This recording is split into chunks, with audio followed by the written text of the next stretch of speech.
Good morning, everyone. Hopefully, everyone is doing well this morning. We are going to get started with Transaction Desk and Authentisign 2.0. So it looks like we got two more people just logging in. So we're going to give them one more minute and then we'll go ahead and get started. Let's see who we have here today. Good morning, Franca. And good morning, Beth. A couple more people just logging in. All right. Going to give everybody about one more minute. So grab your cup of coffee and we will get started with Transaction Desk and Authentisign. So much, Beth, for responding.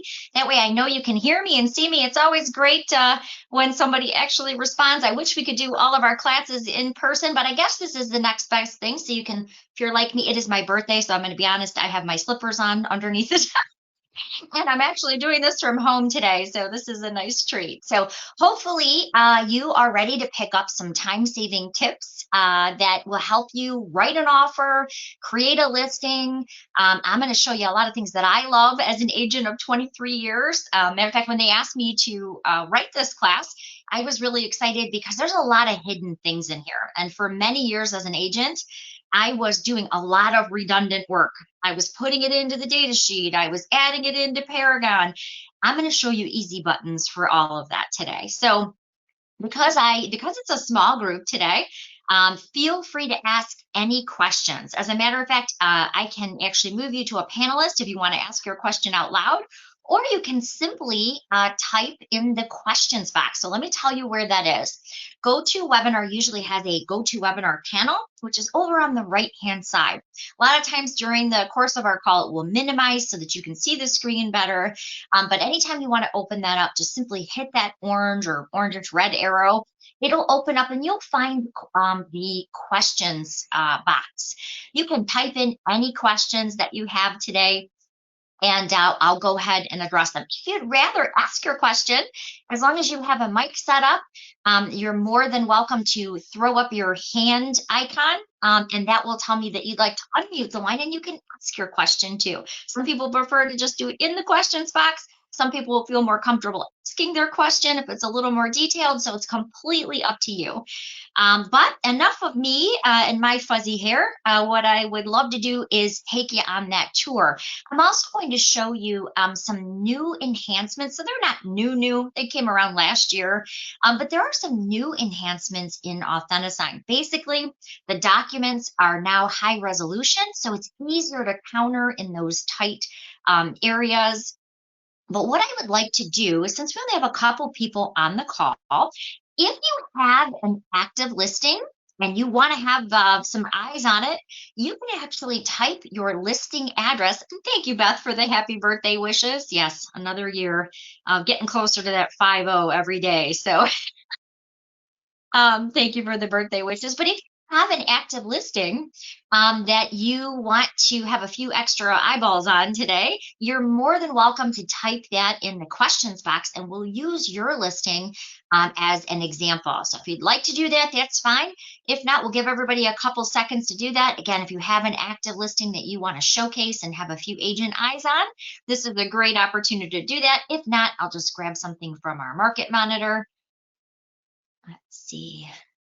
Anybody throwing some addresses out here? Let's see. Nope. All right, so let's do this. Let's use our market monitor.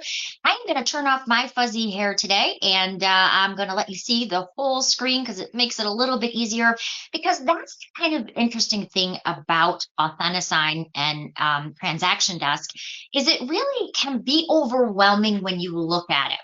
But once I show you some time-saving tips and techniques, I promise you're going to find it a whole lot easier. So let's go ahead and get started. So I'm just going to go to our market monitor, and we're going to use this Stafford listing. So if you we're going to say that Beth just showed this Stafford listing. Her buyer loves it. She is ready to write an offer.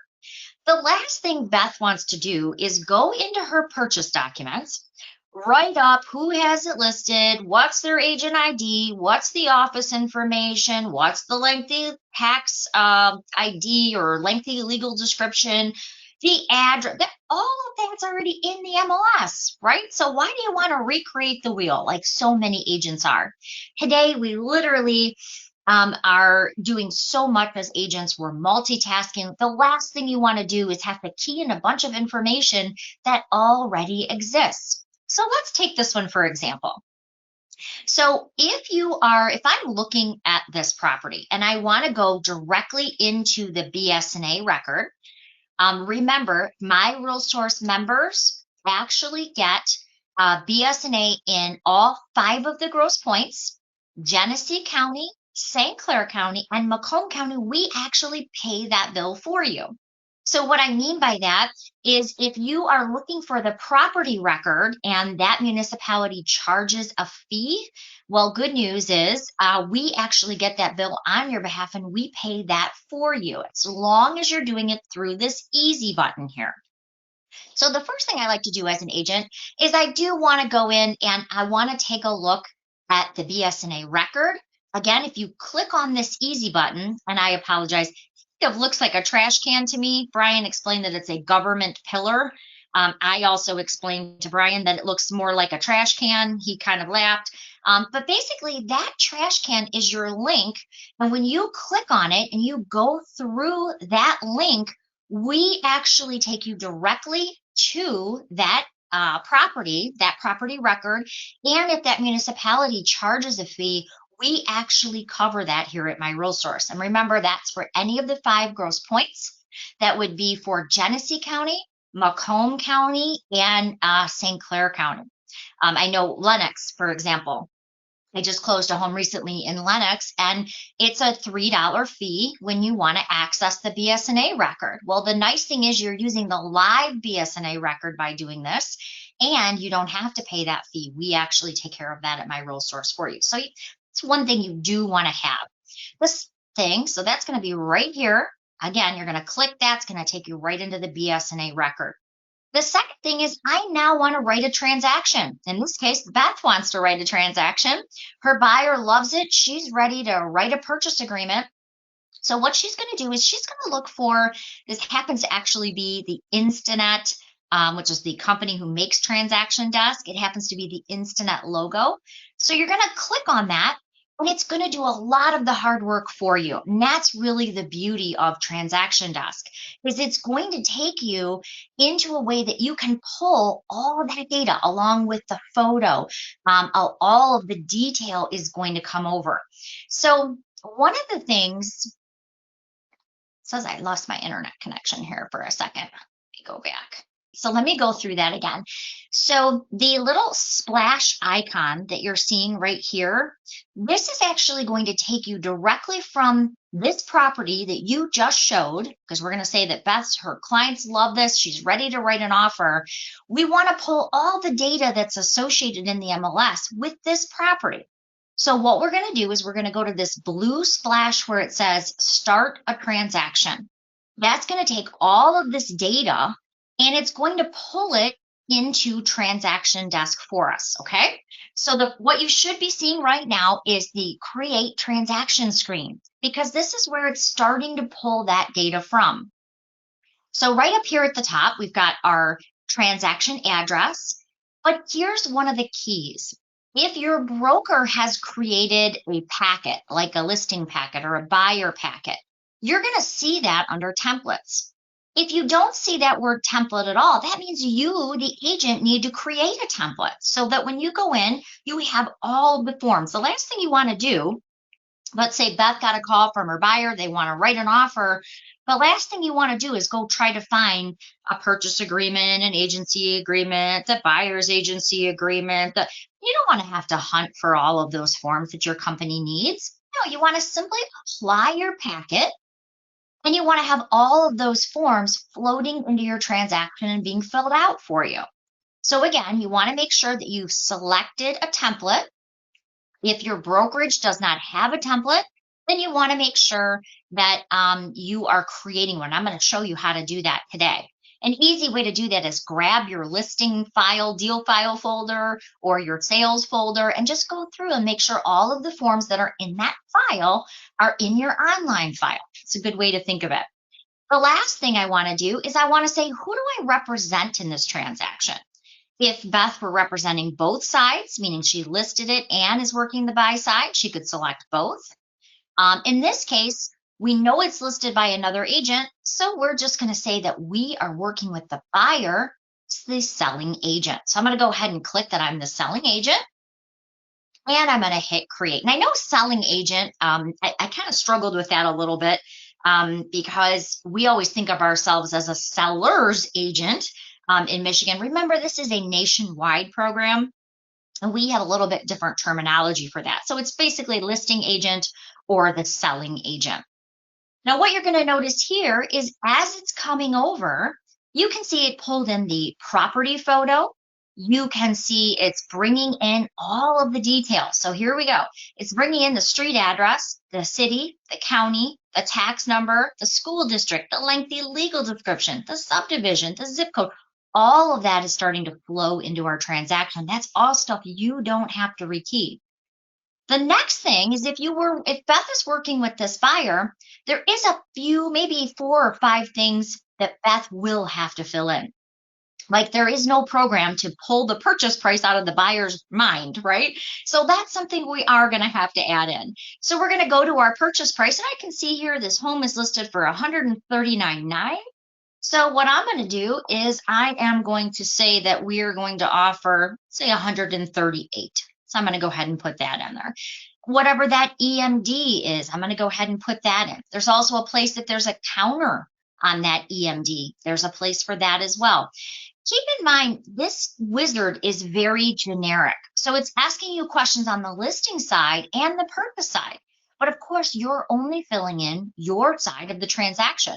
Obviously, if you're taking a listing, you probably don't have a purchaser yet. So you're going to fill out your part of the transaction in this kind of generic wizard.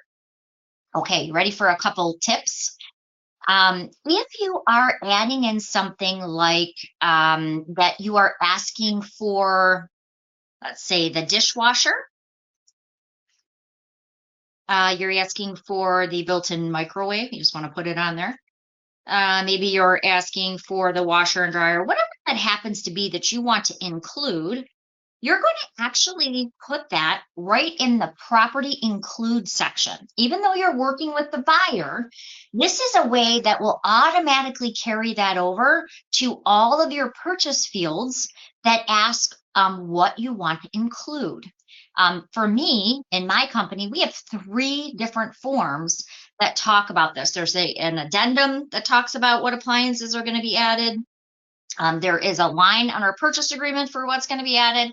And then there's a third just saying that, you have to check it off saying there isn't. So the long story short, by adding it right here, I don't have to fill it in on 3 forms. It's going to actually carry those items over to all 3 of those forms for me, which is really helpful.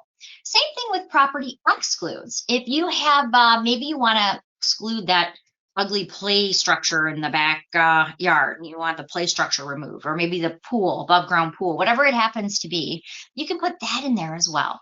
So you can see it's very minimal that I'm keying in here. Next, I'm going to go ahead and hit the next, and it's basically a wizard. It's walking you through. Now, I'm going to be honest, I love the wizard while you're getting to know the product. It's very helpful. However, once you've used this a few times, you're not going to want to use the wizard because I'm going to show you how to do all of this from one dashboard and make it nice and simple. All right. So everybody knows technology on their own level, right? Some people are really advanced. They want all the bells and whistles. Some people are like, okay, I'm just getting started. Just show me the basics. I'm kind of going to go a little bit middle of the road here.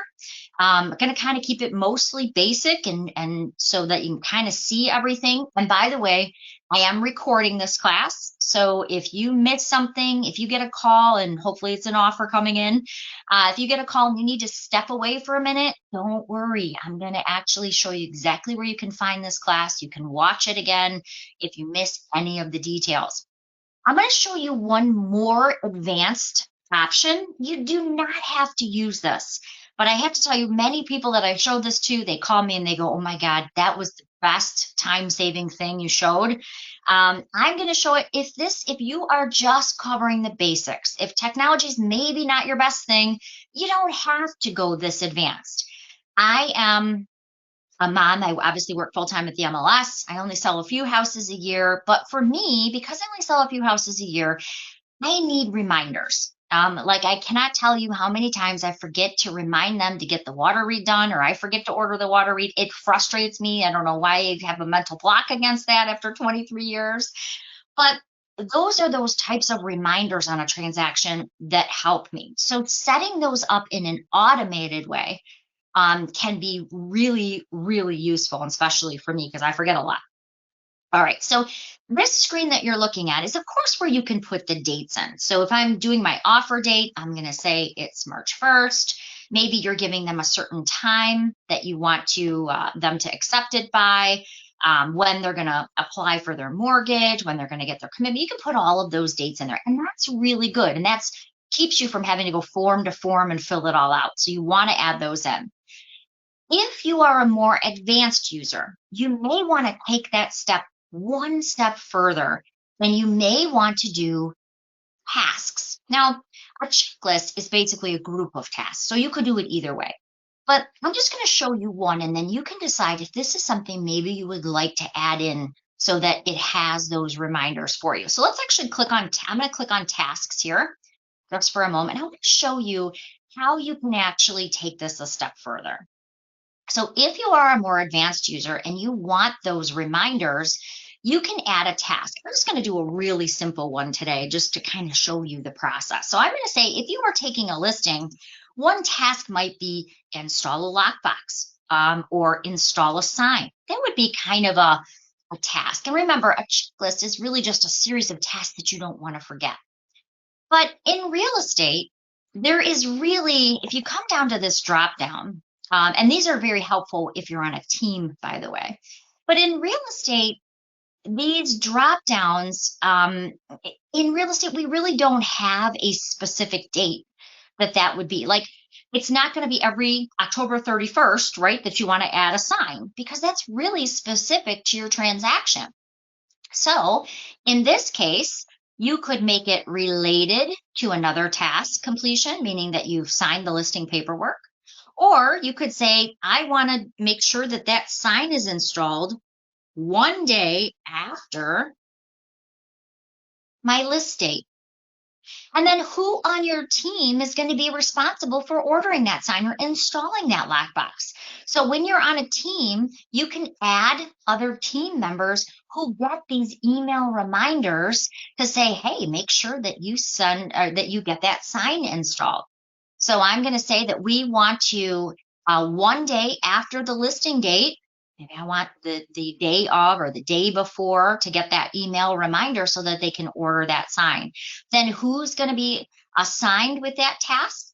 And you can actually check that off. It's going to email that contact that they're responsible for making sure that sign is installed. So kind of just some easy ways. If that's not your cup of tea, if that's too advanced for you, don't worry. You don't have to do that. I just want to show you that there is we have an advanced class that shows all of those types of things that you can do. Very helpful if you're on a team and you want to make sure that that teammate is getting their jobs done. All right, so back in our wizard here. So our first step of our wizard when we clicked that magic button. So let me give you a real quick recap in case you joined us late. I know we had a couple people coming in late. Really quickly, we're writing an offer on this property. We are in the MLS. We are clicking the easy button, which is right here. That's pulling all that data over into TransactionDesk. Now, of course, we're walking through that wizard. We're filling out the important information so we don't have to go form to form to fill it out. It's, of course, bringing everything over from the photos. It's bringing over associated documents. We're going to talk about that in a minute. It's bringing over all that lengthy legal description and the address. All of that's coming over. Step 2 is those important dates. I don't want to have to go in and put a bunch of dates. I want those to be in my forms. Step 3 is where it starts to get really interesting because this is where you can save yourself so much time. I get calls, I kid you not, every week, and they say, Colleen, I think this is a dumb program. And I say, well, tell me where you're struggling. And they say, to 4 of my forms, I got to move all these tags for signing where they're supposed to sign. I got to type their name in all these forms. Something's not right. It's because they're missing this one crucial step right here. If you take the time to appropriately add in your contact names, your seller, maybe an attorney, your buyer, whoever it happens to be, not only will it know where their signature should be, but it will pre-tag all of your forms. This is a very crucial step that most people miss, and they cause themselves a lot of headaches. So let me kind of show you how this works. And then I'm going to show you exactly step by step how to do this. I'll show you when you're adding in the forms. We'll take a look at the signing at the end too. All right, so when we're adding in our buyer, because Beth is doing a great job. So in this case, when you get to this step, you're going to see Beth. You're going to see Beth's company. You're going to see the listing agent and the listing agent's company. So that's what you should be seeing. When you open this step, obviously your name should already be inserted here. And I will let you in on a little secret that no one knows yet because we just signed the contract. Very soon, you are going to have a new option here. And I am so excited. I have been asking for this for several years now. It's finally coming. It's finally coming to fruition. But here's what's going to happen. Right now, when you click add to add a contact, you could add yourself, but we've already taken care of that for you. You could add another existing contact, maybe a buyer you've worked with previously. You could add from your Google contacts if you're using Google, or you could just start someone brand new. But in a couple of months, you're also going to be able to add a contact from Paragon. You're probably thinking, well, why is she so excited about that? What's the big deal? Think of it this way. So Beth is in Paragon. She sets her buyer up so that they automatically get any new listings that meet their criteria, right? Beth, I don't know if you use the Collab Center, but if you don't, you should. The Collab Center is Paragon, our MLS that we use as agents. But the difference is when you're setting up a search for a client, you can type in their email address and automatically it will send your client any new listings that meet their criteria, right? And it allows you to communicate with them. It's got showing time cards. It's really cool. However, if you set your buyer up in there, they're getting all these houses now delivered to them. They start to really like a house. You want to write an offer. You've already put their address in, their name, who they are, their email address, right? So the last thing you want to do is come into your form and have to type that all out again. So Brian finally, after allowing me to beg, I think for 3 years for it, has signed the agreement to be able to pull those contacts in right from Paragon. So now your buyers who are getting all those new listings, they're already in there. You're going to be able to pull your buyer's name right into your contracts without re-adding anything. So that's going to be very cool. So stay tuned on that. But then now I want to create my new contacts. I want to create my buyer's name. There is one step. If you don't do this, you're going to have to pre-tag where you want them to sign. And you don't want to do that. We want to make this easy. So we're going to go up to this drop down. And we are going to tell the system who this person is. So Beth is working with the buyer. This is an important step because this is going to know where the buyer's name goes on the forms. Also, equally important, it's going to know where the tag should go for where that buyer is going to sign. So we're going to put in, we'll put in Beth's buyer. This is perfect. All right, so we'll do Beth's buyer. And we're going to do, obviously, their email address. Now, here's the thing. I'm going to put in my email address today because I want to show you what the buyer actually gets. I kind of want you to play two hats today, if you will. I want you to be the agent on the list side, the buy side, but then when we're done and we're flipping it around, I want you to also see what does the consumer see when the email comes to them for signing.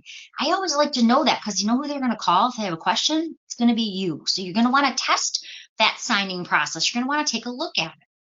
All right, so the next thing, these last three. Now, these confuse people, so let me make it really, really easy. In 90% of the transactions you do, you really only need the buyer's first name, the buyer's last name, and the email address. You could even put in the buyer's address up here, and that's great. But there are these three, and I think they kind of scare people, quite honestly, but let me tell you what they're for. The legal name, the preferred signature or preferred initials are strictly if you are doing a deal, let's say a power of attorney, or maybe Beth's buyer is a trustee for someone's trust, or they're buying it in the name of a corporation. That's really what these are for. 90% of the time, we're only going to need this information. However, In this case, let's say that Beth's buyer is a power of attorney for Sally Sue.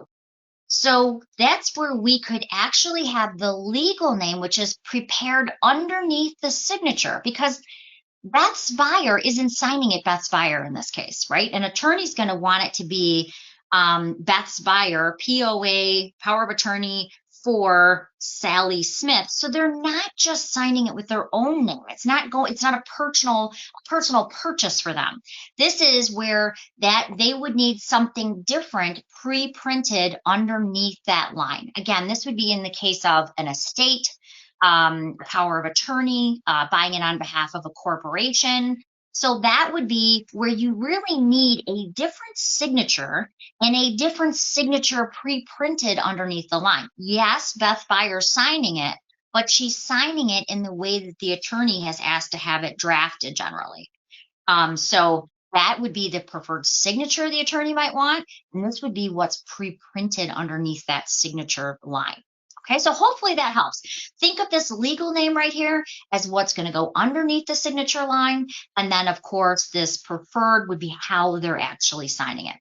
In 90% of the cases, you don't even have to worry about that. So we're going to go ahead and just hit save. Immediately, my Beth's buyer has been added in, and it's going to know where they're signing, and it's also going to pre-tag those forms for me. So if you joined us a little bit late, feel free to jump in with any questions. There is a questions box over to the right. Beth, thank you for being my example person so much today. And thank you again for the birthday wishes. But again, if you go over to that box to the right and you type in the questions box, I can take your questions as we're going through, just as if you're asking them. Okay. All right, so we've got now, if Beth's buyer is married and he's married to Bertha Buyer, well, we would actually do a separate entity for that person. And the reason is no contract is ever Beth and Bertha Buyer, right? It's always Beth Buyer and Bertha Buyer. They always have to have separate signature lines as part of contract law. Okay, moving on to step 4. This is the most important one. This is the forms. Now, what you see here is, you see how all of the forms, and by the way, my company has more forms than I have ever seen in my entire life at any other firm. I'm not sure why that is. But the point of my story is there is 78 forms in our forms library, which blows my mind. But so we have all of those forms dropping in. If I had to go find each one of these forms, I would probably lose my mind, quite honestly. Want to have to pick all those forms. And remember, if your brokerage has not set up your forms library, do not worry, we can set those up. I'm going to show you how to do that today, so you have just the forms that you actually need. Okay, so as you see, my forms are already dropping in here. Let's take a real quick look. I'm just going to show you real quick. Let's take a real quick look at what's starting to happen on these forms. Now, you saw we pulled everything in from the MLS. But look at how much data is already flowing into the forms. That's without us doing anything, just putting in the purchase price, right? We've got the MLS number, the listing brokerage, the selling brokerage, the listing agent, the selling agent. You can see all of this data is coming over, as well as, remember I said we have 3 forms that talk about, dishwasher, microwave, washer, dryer. It's all carrying over into those documents, as well as what is our purchase price going to be? All of that data, as you can see, 138,000 is what we're offering. All of that data is now carrying over into my contract form. So that's just a quick preview. Now, if you are looking at these forms and you're thinking, okay, well, maybe you're needing to add some detail into those forms, do not worry. You can not only add more detail in or remove something that's in the form, but here's a little tip. If you're like me, I hate to say this, but I have really bad OCD. I'm kind of one of those people who like everything in a certain order. It's probably a sickness. That's why if you came to my house, like all my towels are the same color, folded in the same way, in the same shape, and in a line in my closet. It's just how my brain works. So for me, I like my forms, even if they're using a broker template, I like them to be in a certain order. And it bothers me if they're just in the random order that my broker chose, because I was kind of always trained 23 years ago. The first thing your buyer should see is the easiest form, and it's your agency form. It tells them before you get into the weeds who you're representing and what you're doing for them. So for me, I like them to see my agency disclosure first. Plus, I think it gives them a level of comfort once they read that. And it's very simple. And if they're signing it, it's one signature, right? And a date. So I like that to be my first form. So what you see here is I'm actually grabbing the thumbnail, the picture of the form, and I'm dragging that into the order I want. Even though I'm using my broker's template, I am simply dragging those forms into the order I wish. Now, if you don't want to do this every time, here's a little tip. Set up your forms when you're doing your packet in the way you want it to be, and it will always drop them in that order. So you can actually customize it. If you're like me and I'm just using my broker one quickly, you can, again, just drag and drop those into the order that you want. Okay? And I always recommend kind of the easy forms signing first, because, there's not as much to read, and it kind of gives them that level of comfort, so you can actually put them in that order. Few quick things here that I personally found a little bit confusing is step 4 and step 5. When I got my license 23 years ago, they were the same thing, and I did not understand why they were labeled something different. So I want to explain. A form is any form that is in the system that you can fill out the blanks. Okay, so then you go to step 5 and it says documents. And I kind of thought, well, geez, isn't that the same thing? But no, actually what they're referring to when it comes to documents is anything outside of what's been prepared. So let me show you what I mean. When we started this transaction, we clicked that easy button, remember? Some of the things that Beth's buyer needs to sign are going to be located in this listing. Okay, so bear with me one second. I'm going to kind of hop back just so you can kind of see it. It's a little more complicated to just explain. I kind of like to show you. So one of the things Beth's buyer is going to need to sign is going to be the seller's disclosure and the lead-based paint. Okay, so it used to be Beth would have to do all these extra steps. She'd have to go back to Paragon. She'd have to open up the documents here. She'd have to get them in a PDF. Got a new mouse. It's not cooperating. There we go. She'd have to get them in this PDF. She would have to save this PDF. She would have to now bring these documents into this. What a pain in the neck, right? Just so her buyer could sign it. Well, that makes absolutely no sense when they're already in the MLS. So we've taken that whole ugly step out for you. When you do that transaction that I showed you, when you click that transaction button, that easy button, let's call it, when you go into TransactionDesk, the nice thing is those documents that you just looked at will automatically come here for you. So when Beth is ready to send all those forms and documents out for her buyer to sign, guess what? They're right here. So she doesn't have to go get them and find them and send a separate email with those documents.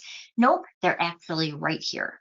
Okay, so that's the difference between documents and forms. But I want to jump back to the forms for just a second. Let's say that out of this huge, gigantic, enormous, ridiculous list of forms, that Beth needs a form that's not here. So if she needs to add a form, she can simply go to Add. And here's a little tip. There's something like 4,000 different forms in here. If you need an FHA form, type in FHA up here, and it's going to show you every single FHA form you have access to. So if I'm looking for the Grosse Pointe Board of Realtors FHA addendum, I'm going to simply click on it, hit add, and it's that simple. Again, the whole idea is to have a template, your basic forms that you always need. But please don't do what this broker did. Please don't put in 62 different forms that you're never going to use. Like a swimming pool addendum. Not every house has a swimming pool that you need an addendum for, right? So this is a lot of extra work for me as an agent to have to go in and click remove to remove this particular form. So don't do that. You want to make a form packet that's really just what you need every time. It's always easy to go add one form, but you don't want to have to modify 20 forms, as you can see here. Okay, so a little note. All right, next. How do you bring in outside forms? So let's say that Beth has a home warranty contract that her client filled out, or in this case, a pre-approval letter that she wants to have on file so it's ready to go when she's ready to write her offer. They made this so easy. I absolutely love it. So all you're going to do is you're going to click on this add button, which is pretty much throughout all of Transaction Desk. It makes it very, very easy.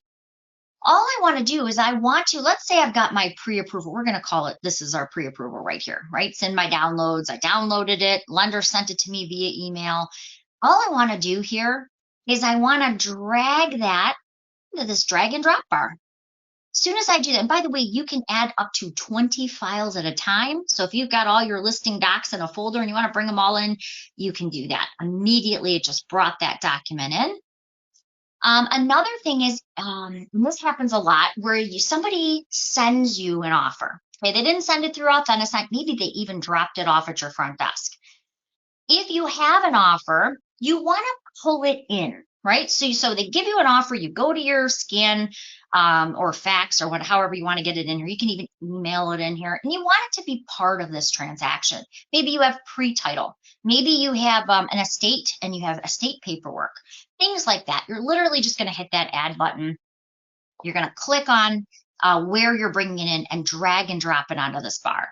If dragging and dropping is a little difficult, I talked to an agent just yesterday who said, I can't really drag and drop. I'm not really good at it. Is there an easier way? You can always click into the bar and you can search your computer that way. So maybe I've got, we'll pretend that this is my copy of my EMD or something. You can click on it, pull it in, and it's now added. If someone just brought Beth a paper offer, the hardest part is really just getting it in here, right? You can email it in, you can fax it in. By the way, if you don't know how to fax it in, this is kind of cool. If you prefer to fax, there is a fax cover sheet that is generated in every single transaction. It actually is specific to this transaction. So if I scroll down here, it's going to show you this is going to go right into your 19537 Stafford Street. What happens is if you use this as a fax cover, most people don't even know it's here, by the way. If you use it on a fax machine, it sends it like a normal fax. So you just type it into this address. Here's what happens behind the scenes, though. There is this little barcode. This barcode kind of works like a QR code.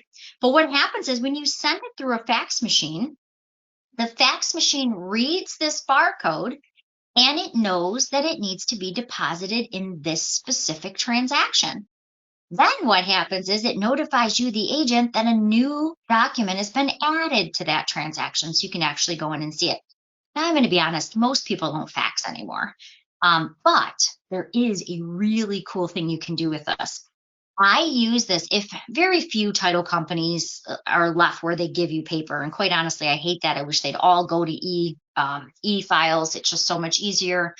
But if they do hand you a paper closing copy, I like to have the closing in my file because a lot of times those people you sold the home to become sellers in a listing transaction down the road. So I like to have the whole file of what they paid, what type of financing, this, that, and the other.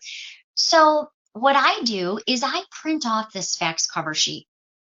I use this fax cover sheet on the front of that big, ugly, massive closing file.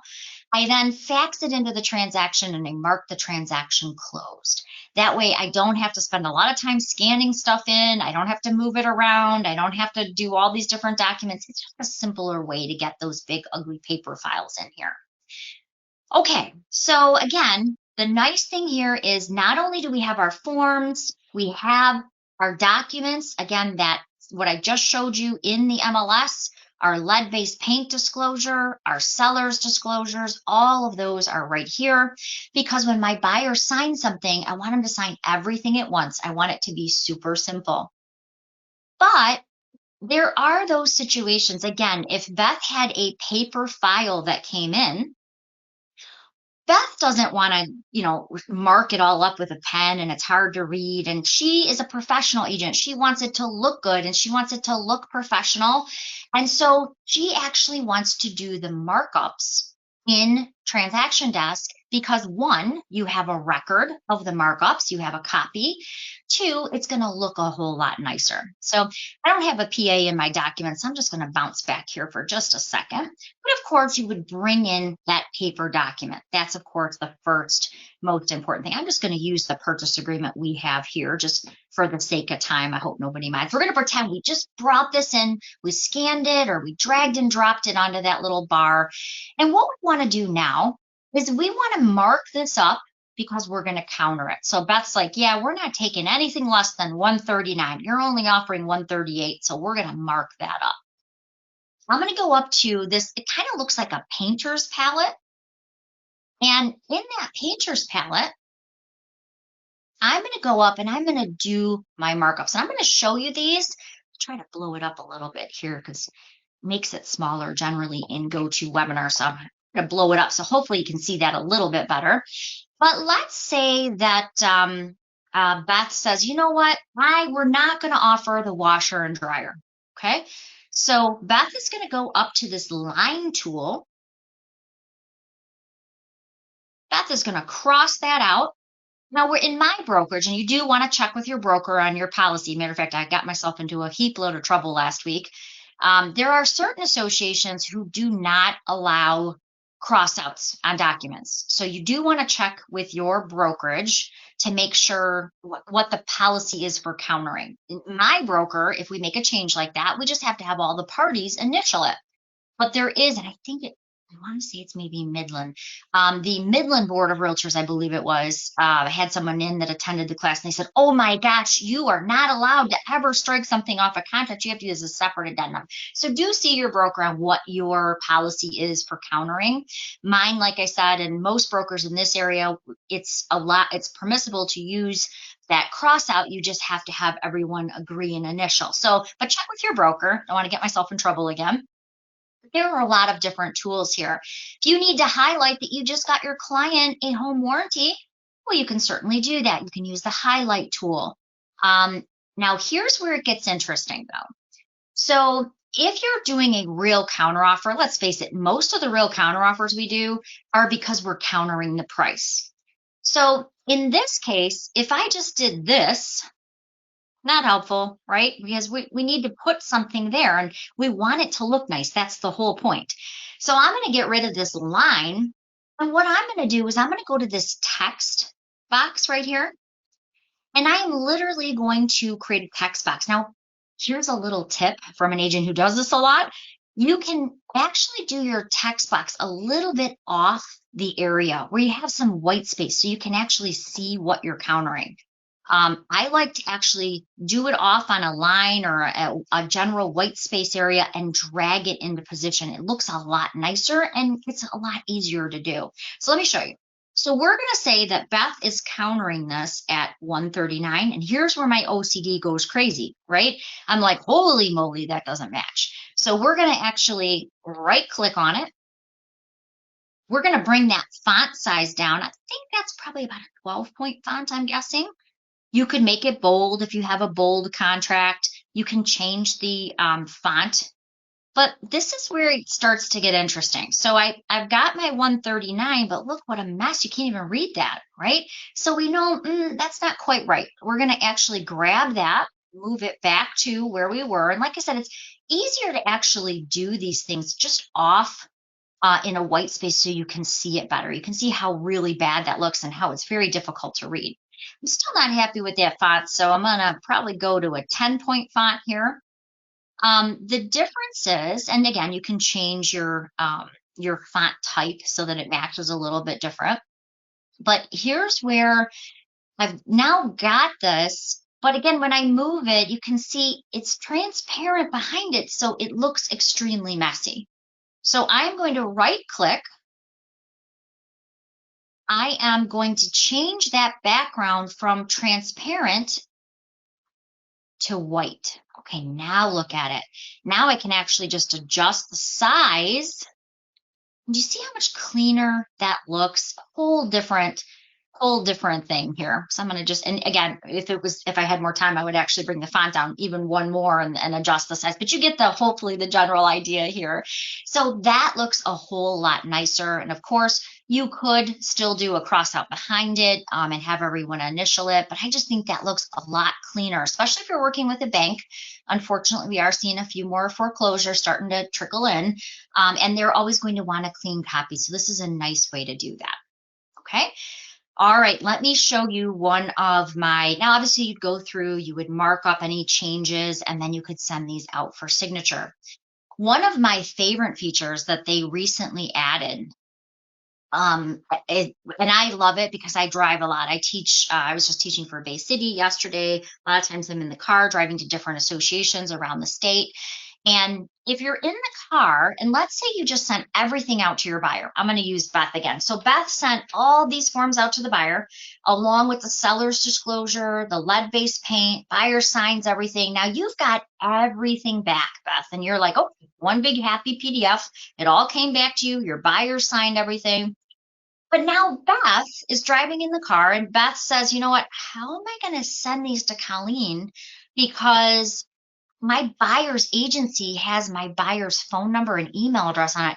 Colleen, the listing agent, I don't want her to have that. What if she knows, that person, or what if she calls that person, or what if she's one of those kind of agents?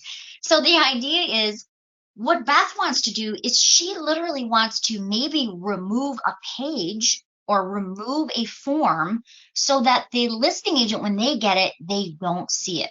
So for me, and by the way, the reason I'm pointing this out is there is a TransactionDesk app.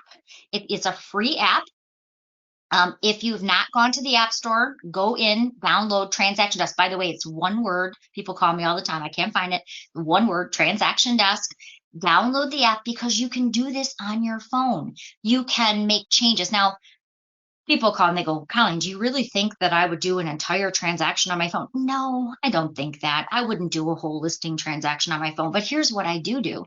If I am at my son's basketball game and I want to send an addendum, do you know how nice it is when you can actually pull it up on your phone and send it out? Or if you just got an addendum and you want to have your client sign it, you can do all of that through the TransactionDesk app right on your phone. There is one step to connect those. I'm going to show that in just a minute, but it is a lifesaver. When you just need a quick change or you want to view a document, you're trying to figure out what was that price supposed to be? What was the commission we agreed on? Things like that. Those documents can be right on your phone, and it makes it so much easier. But the reason I'm bringing this up is Beth now has everything back from her buyer. She wants to turn that around quickly and get it to the listing agent to be bottom line. But one holdup, we got that buyer agency agreement with all that buyer's contact information in that pile of forms. So what do? Well, I'm going to use this purchase agreement again. So I'm going to go to the little menu dots here. Just going to do a quick preview to show you what this looks like. So we're going to pretend that this purchase agreement with all its pages is multiple pages in real life. And instead of using the markup this time, we're going to use the document slicer, okay? And it basically looks like a page with 2 pages ripped out of it. I'm going to use that document slicer tool. Now, we're going to pretend again that this is a lot of documents. It could be 15 different pages, but you get the idea. So we're going to say Beth sent purchase agreement, seller's disclosure, buyer's agency. They signed everything. It looks great. Want to get it over to that listing agent. But these first 2 pages, we're going to pretend are the buyer's agency agreement with the buyer's phone number and address and email, and we don't want the other side to have that. So we're going to basically highlight that's what we want to send to that other agent. And as you can see, I'm literally just holding down my control key. If you're a Mac, it obviously would be your command key. And I am going to use this to make a new PDF minus those 2. So I'm going to save it. I always do a save as because I never want to tamper with my original, right? I always want an original in case there's some changes made. I want to be able to revert to it. I am also going to now name this Beth's counter offer. Thank you, Beth, for allowing me to use you so much today. I'm going to now save it. So those 7 pages that you see there are now going to be reduced to just the 5 that I'm going to email over to that co-oping agent. Okay, so hopefully that's kind of making sense, that you can reduce those pages. You can do that in the car, on the app. So if you've got some pages that you want to make confidential, that only you and the buyer need to see, not that co-oping agent, this is a great way to do it. Okay, so hopefully that makes sense. I'm trying to throw in some examples because let's face it, technology can be challenging when you're just like, well, when would I use that? So hopefully I'm throwing in a few examples that you can go, oh yeah, that kind of makes sense. All right, so lastly, we've done all of the hard work, right? Just kind of a recap if you came in late. We actually found the property. We showed it. Beth's buyer loved it. We wrote it up by simply clicking on the easy button. We pulled all of that great information in. Our forms are here. We've added our buyer's name, and we've brought in all of those associated documents so everything can be signed. So that's really the entire process, except one last step. There are, of course, some things that you may need to modify or edit. So when you're doing that, in order to do that, and again, you can drag and drop these into the order that you want, whatever order. If you have OCD like me, you can put them in your suggested order. But if I click on the form name, click on our purchase agreement here, this is going to actually take you into the editor where you can now do other changes that may be necessary. Maybe you're going to put in some financing terms. Maybe you're going to add some things to this purchase agreement. I want to show you a couple quick tips here that have helped me so much because I think it's just the way my brain works, but sometimes I will write something out like, we'll talk about seller's concessions, okay? Because we're starting to see that a little bit more. It's not crazy yet, but maybe you want to write in something about seller's concessions, that maybe you're going FHA and you're asking that seller to pay 3%. Sometimes I get that on a purchase agreement and it sounds perfect, right? It's flawless. It sounds good. The next time I sit down and I try to write that same thing, I'm like, oh man, it doesn't sound right. So if you are a broker, I would encourage you to set up brokerage clauses, but if your broker hasn't done that, you can always set them up on your own. Now, this is always where I get this question. Colleen, I don't even have that button in my transaction desk. Well, here's the thing. If you don't have the clause button, it just means that you've never created one. As soon as you create one, you'll see this button and you can use it at any time. But let me kind of show you what I mean by this.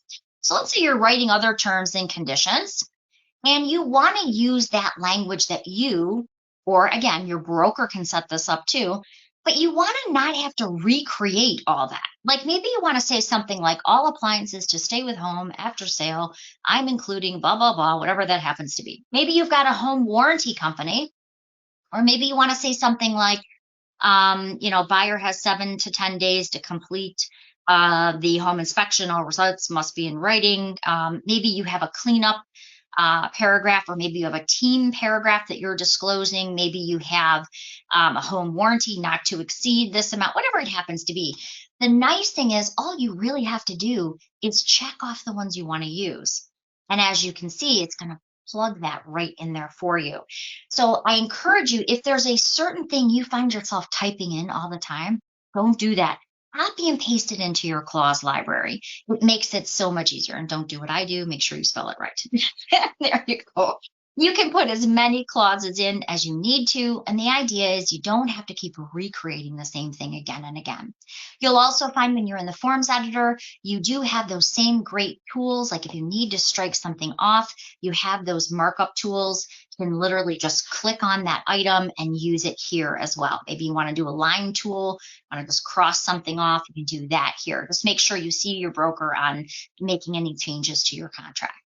Over here under File, you can add a new form. You got all the way here, you're like, I forgot one of the forms. Don't worry, you can add a new form.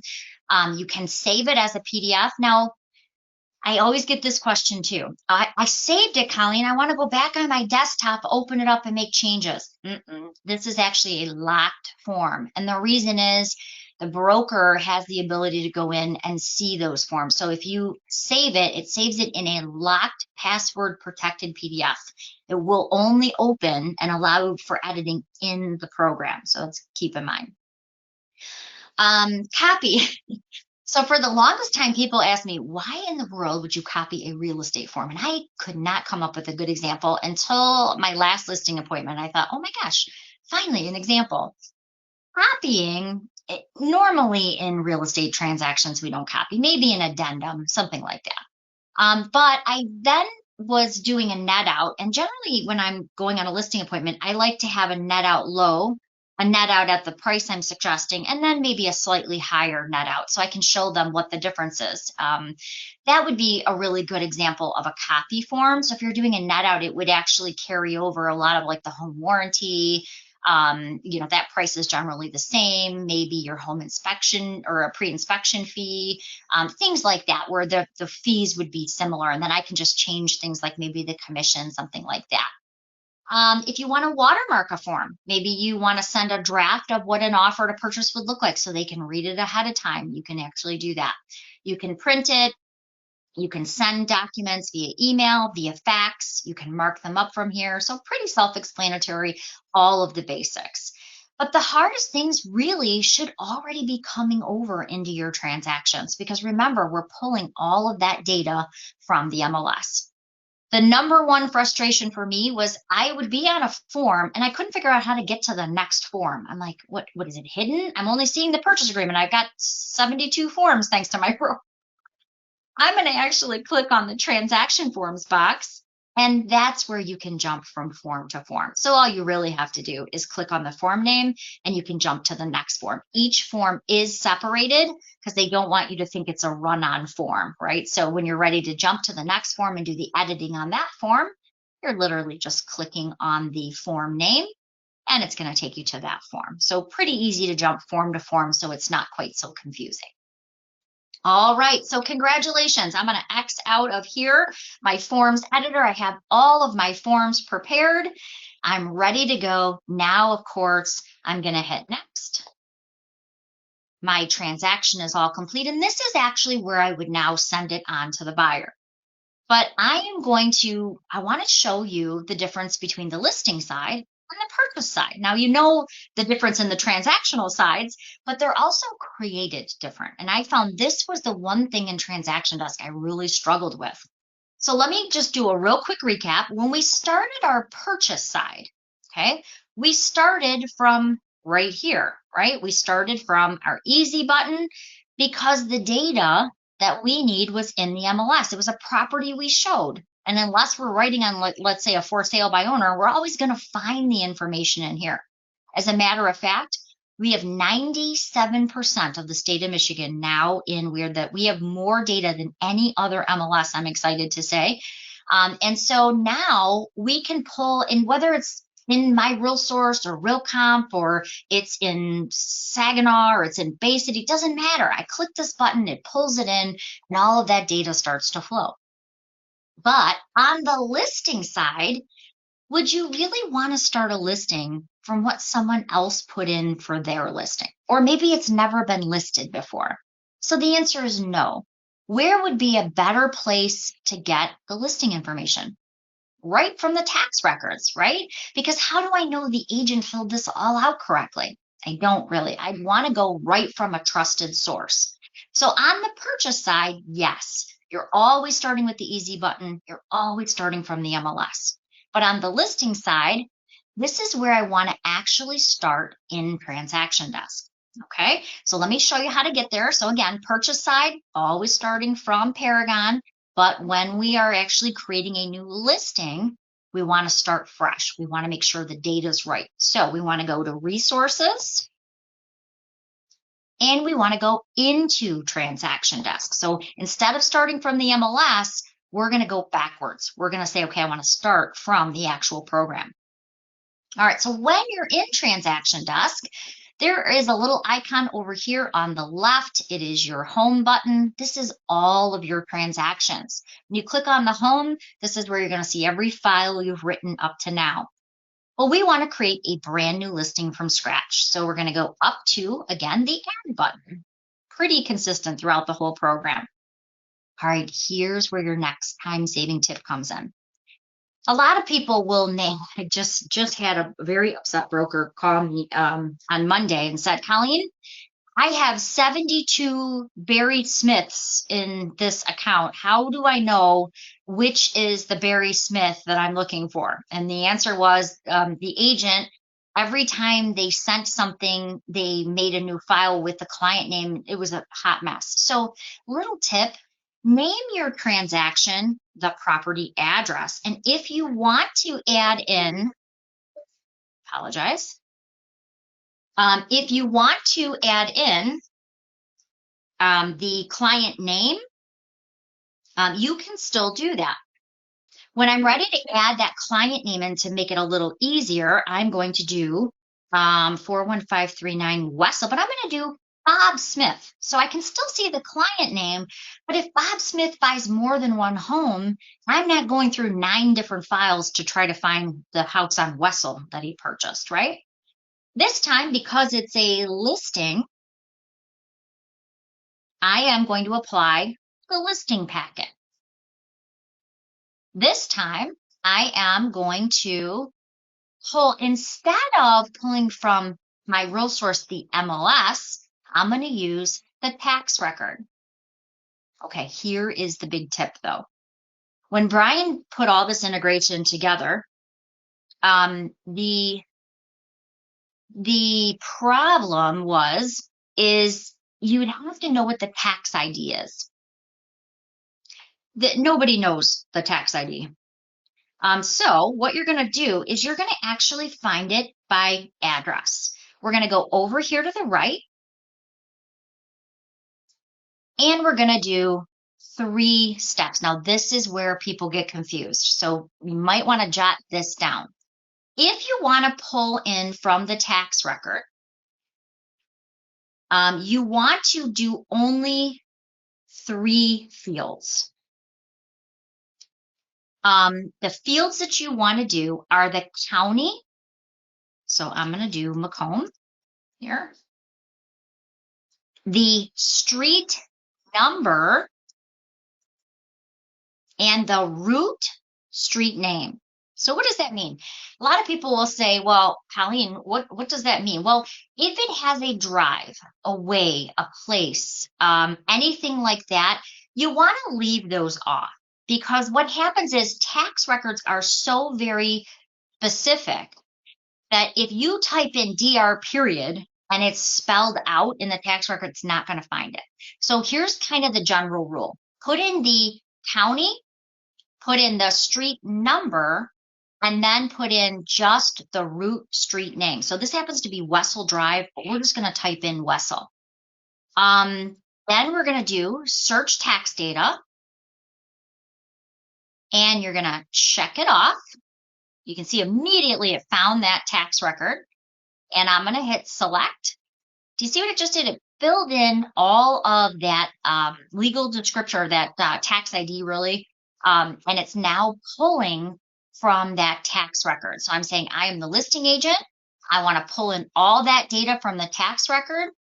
Does some cool stuff here. On the list side, what you're going to do is when you scroll down, you can see it brought in year built, the street name, city, tax ID, the zip code, the subdivision, the league. See how much is already starting to come in here?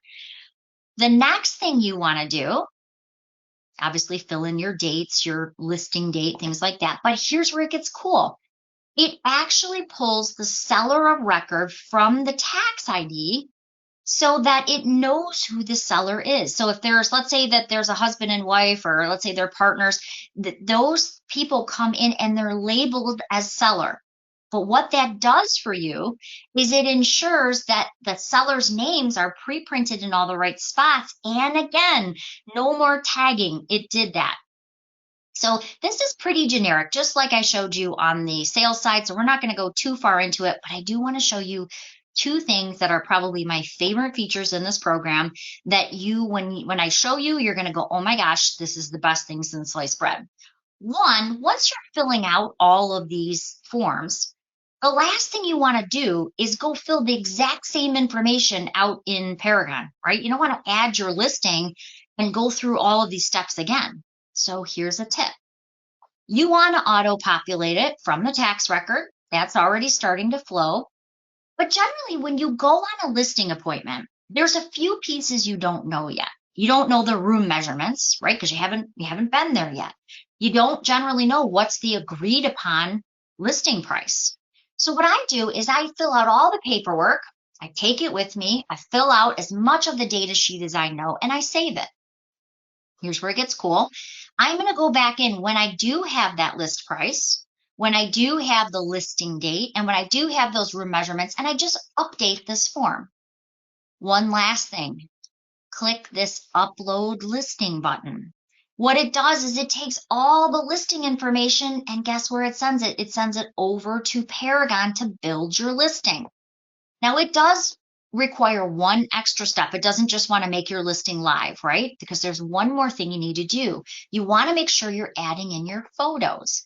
So when I push that button, if I had my data sheet all filled out, it would actually come over into my partial listings. So it'll go right under your listings button, but it's going to be listed there as a partial. If your admin is in charge of your partials, of adding the photos, things like that, all they're going to do is they're going to find it under here, and now they can add your photos. If maybe they're not ready to list yet, but you got everything in here, you want to get it all ready, so on the morning that it's going to be live, you just hit save, you can do that. You can go in, add your photos, add your disclosures. Once you hit save, your listing is now live in the MLS without rekeying anything. Sometimes if it takes some time to get it in, your admin's got a lot of listings she's putting in, well, this is a way that you can get your listing in much quicker. You can hit that save, make it live in the MLS, and you don't have to rekey. Because as you can see right here, it's a lot of rekeying, right? This is, if I go through each one of these boxes, you can see that it's quite a bit of information. Because remember, each one of these opens up and you can fill it. Wouldn't it be nice to just do it from an easy to read data sheet? Like for me, the reason I use the data sheet, quite honestly, is look how nice the features are. You can actually see what you're checking off. In Paragon, it's so much harder to see. Room measurements, so much easier to add here. So I do everything from the data sheet personally. But obviously, that's personal preference. One other thing I want to show you on the listing side before we get into the signing side. On the listing side, another feature in TransactionDesk, that nobody knows is here, by the way, is that you can actually send out your seller's disclosures ahead. So you've probably been on enough listing appointments to know that you get to the house, right? And you slide that seller's disclosure in front of them and they look at it and they think, oh my gosh, this is a lot of information to fill out. And you know what happens, right? They start filling it out. You come back because you usually go measure the rooms, right? Fill this out. I'm gonna go measure the rooms. You come back and you got about 62 scratch offs because they didn't realize there was a not available column. You've got a bunch of stuff that they're looking for, like, what was that warranty on the roof? They're adding in all of this information and you wanted to be home an hour ago. So now you're measuring the rooms yet again, and they're still not done with this form. If you know what I mean, you can actually send this ahead of your listing appointment. So here's what I recommend. Under File, you can send via email, but there's one difference than sending anything else. When you check off the seller disclosure that you want to send this to your clients ahead, and I generally kind of put a little message in here like, looking forward to seeing your home tomorrow at 4 o'clock, whatever it happens to be. But you're going to do one extra step. You're going to allow them to fill this out from their email. So you're going to put in Beth's buyer's name. You're going to put in their email address. In this case, I'm just going to use mine for the sake of time. You're going to send it as a link, and you're going to allow them to fill it out. You can even put an expiration date in. So let's say I'm going to list it Saturday. I want to make sure I get it back on Friday, and send. Now, what just happened is we sent this to a client who now can fill it out right from their email. So I'm just going to go to my email real quick because I kind of always like to be the guinea pig. I want to see, well, what does that look like? Is that going to be something easy for them to fill out? Because Transaction Desk is complicated, or how do they see it?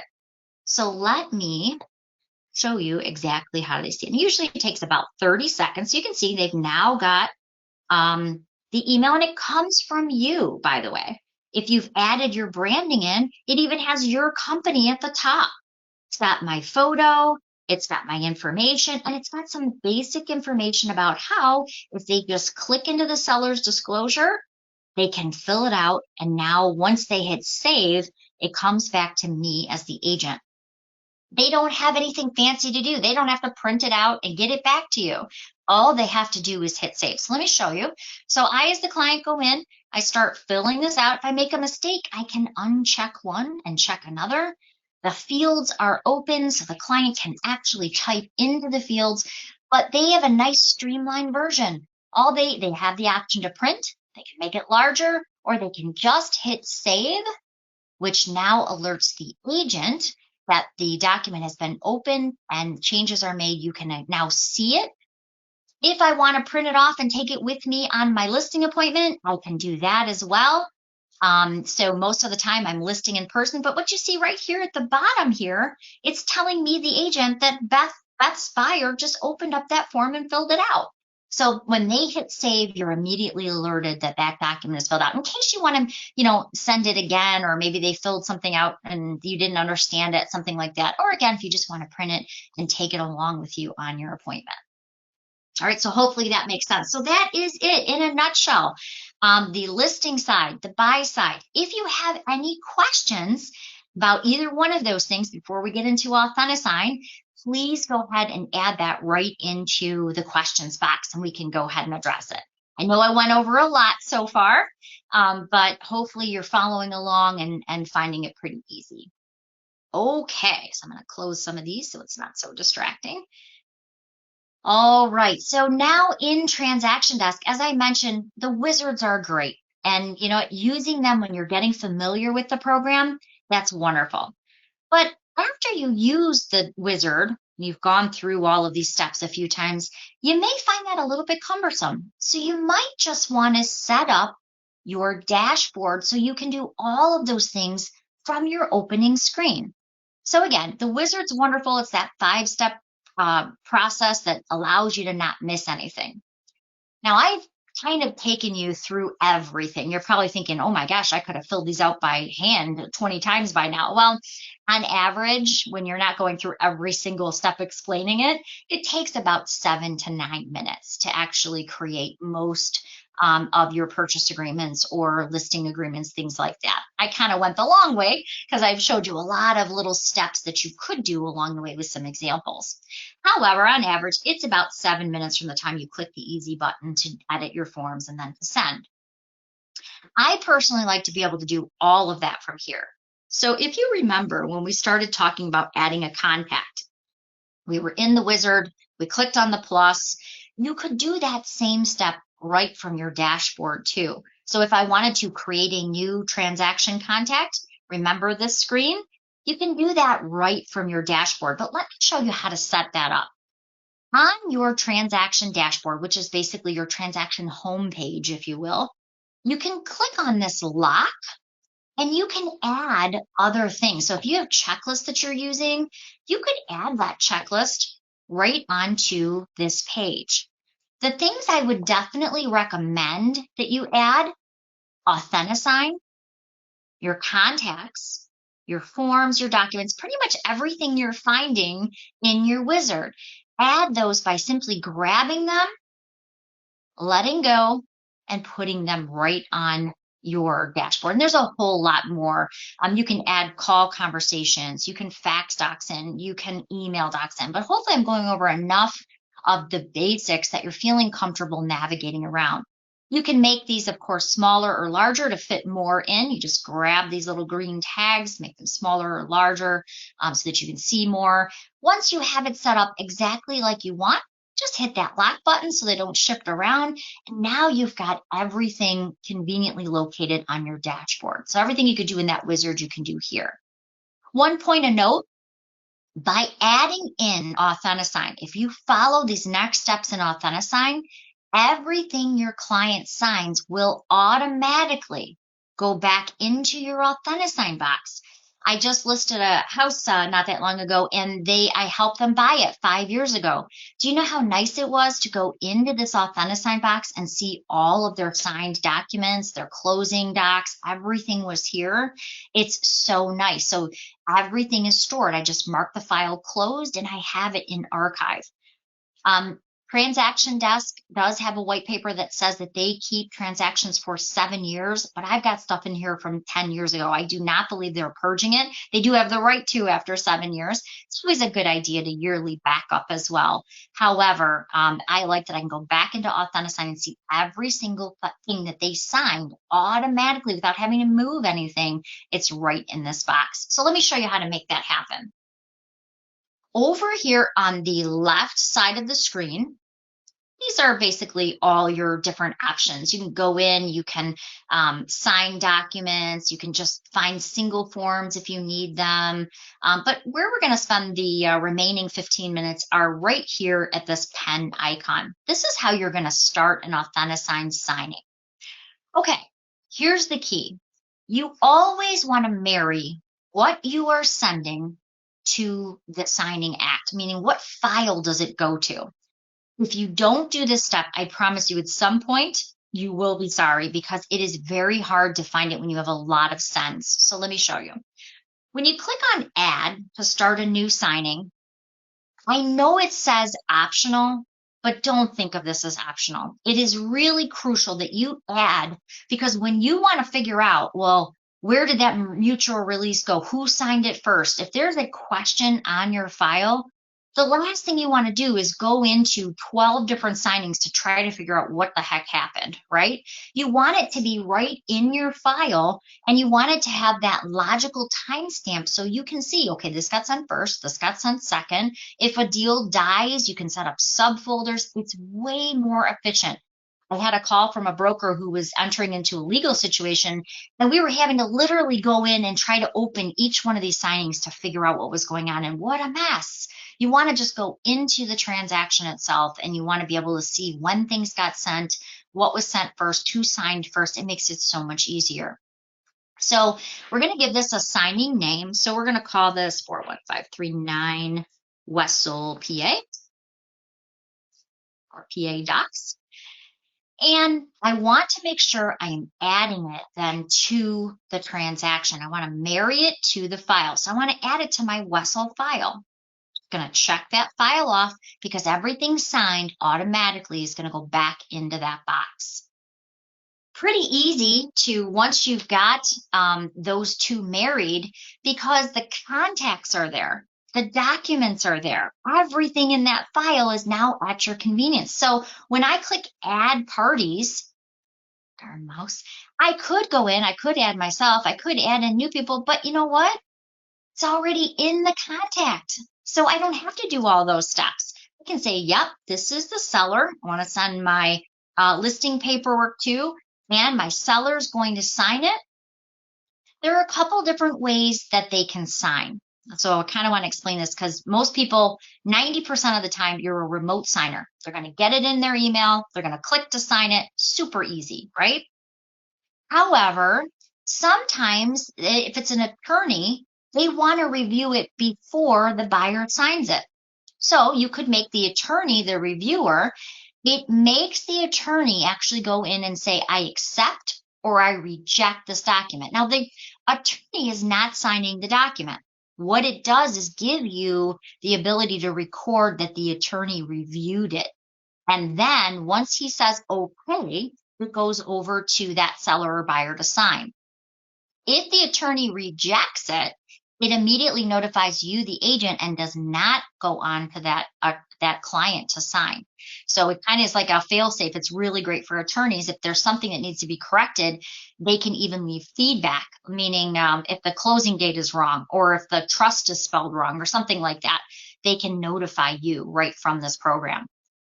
Last, this kind of trips people up. CC. This is not like CC on an email. When you CC someone on an email, it generally just gives them a copy. right? This CC works very differently. This CC is really set up for title companies or lenders who are only going to need these documents if the deal comes together. So what I mean is you, the agent, could send it to all of the parties and CC the title company. That means if all of the parties sign it, it will deliver an executed copy along with a personal message just for the title company. So that's what CC is. One last point of note. Let's say that you are going to also send this to the co-opting agent. So you're going to send it to your buyer. We'll pretend Anthony's our buyer, and you're going to witness it as the agent, or maybe you sign your contracts as the agent. But you also want to send it, we'll pretend this is the co-opting agent over here, okay? If I send these all out at the same time, guess what? That co-opting agent might get it before my buyer has signed it, and I am going to look silly if I send the co-opting agent a blank offer. So in that case, we actually want to send it in the logical order of real estate, right? We actually want to create a signing order so that it knows who to send first and who to send second, and then to send it to the co-opting agent. So here's how that works.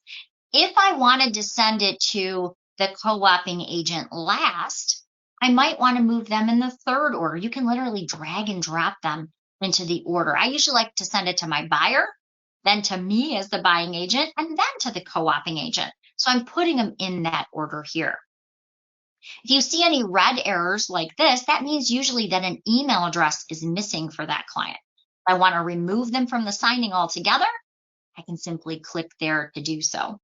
Okay, so hopefully that makes sense. So that signing order can be really important if you are not just sending it to your side of the transaction. If you're including that other agent, meaning that after your buyer signs it, automatically sends to the other agent, you want to make sure you are putting it in that right signing order. All right, adding documents. Guess what? You did all the hard work in TransactionDesk, so this is a breeze.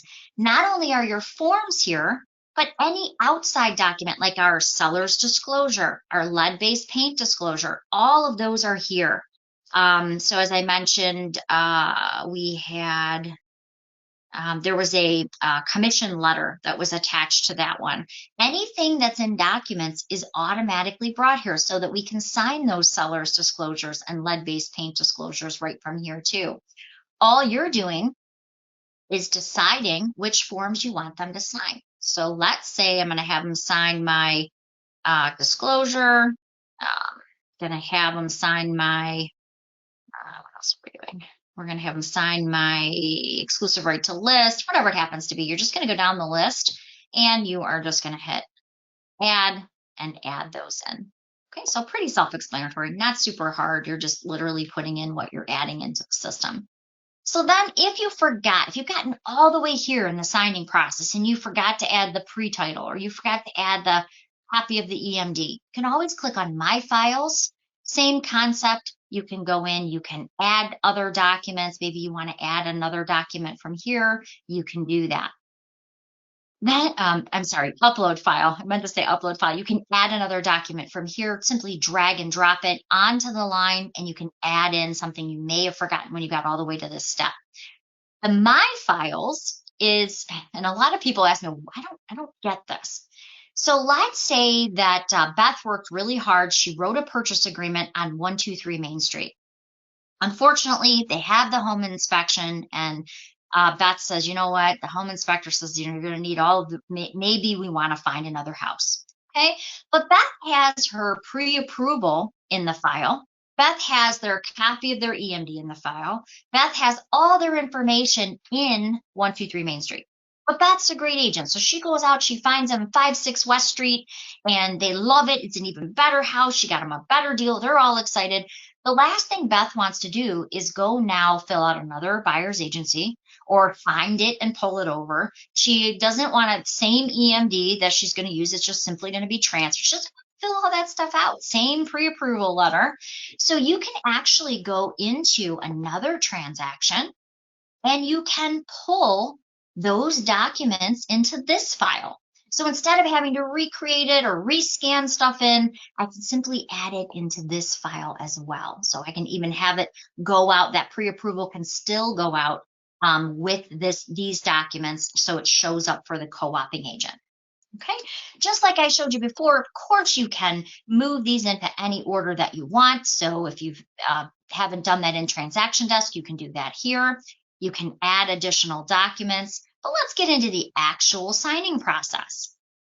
So as I mentioned, a lot of the pre-tagging, especially for all of the association forms, is already done.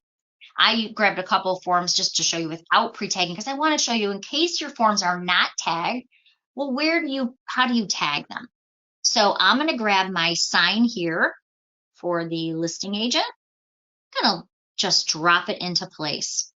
If you have, let's say that you want to open up a line, you can actually add text into that line. So you can actually put what you want in that line. You can make it multi-line. If you make a mistake, you can also just delete it by clicking on the garbage can. Now, as I mentioned, our purchase agreement is like 7 pages. So if you have a multi-page document, you can also do the initial all pages. So if I grabbed our purchase agreement, it would have been even easier to show, but it's 7 pages. So the buyer initials on all 7 pages. So where it says initial pages, you can actually click that. You can pick who's going to be signing at the bottom of every page. So I'm going to say maybe they're signing the disclosure at the bottom. It's going to be the buyer. They're signing at the bottom right, or initialing at the bottom right, who it's going to be.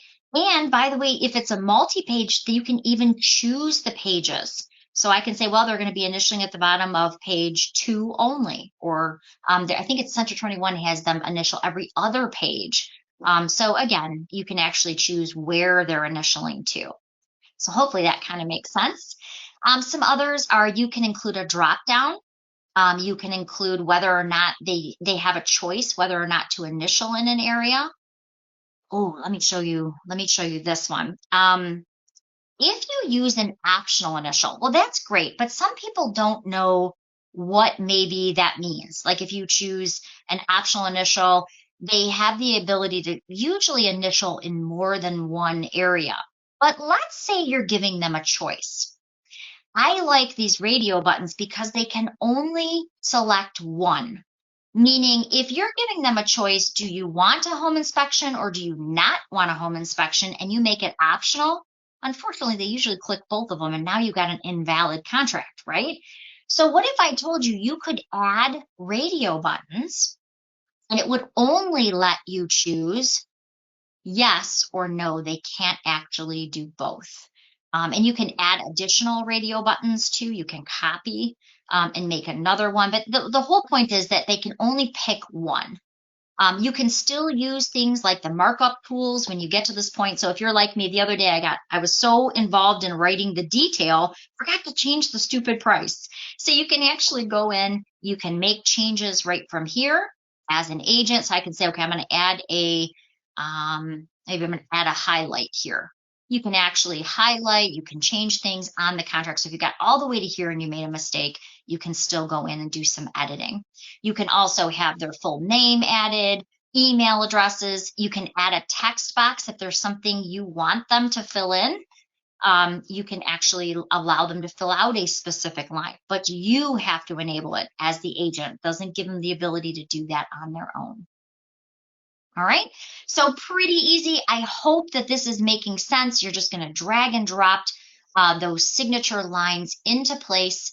Of course, once you've got it all set, you can even add custom invites. Again, this is really helpful if you're sending it to the title company or you're sending it to a lender in that CC role. You can go ahead and you can place that right in here. And then all you're going to do is hit send. On the client side, it's super easy. On the client side, they are getting it in an easy format. They can either use their fingertip to sign it with their traditional signature, or they can use a pre-generated font. Now, while I'm waiting for that to come in, and we'll be done in about a half a minute, so bear with me one more minute. While I'm waiting for that to come in, I do want to show you that we recorded this class. It's being recorded right now and where you can find it.